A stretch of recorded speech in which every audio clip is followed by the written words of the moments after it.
哎，俺妈妈的那个炕，这个门帘子坏了，货点要回。错过的事，能不能让我重新了解？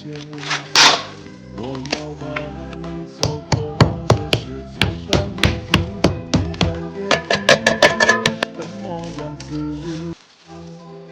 那些天真的梦，粉碎的痛，我会用分手每一个过程。在我生命中出现了过我的人，我会对你的爱很希望的。那些我从不轻易伤害过的人，当我用爱抚平你的伤痕，我依然是个错的最善良的人，用爱抵抗命运说你的残忍。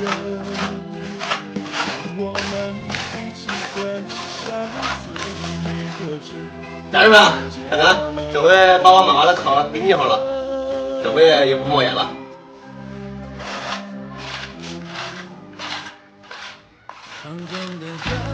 哎，大功告成！就在我身边露出笑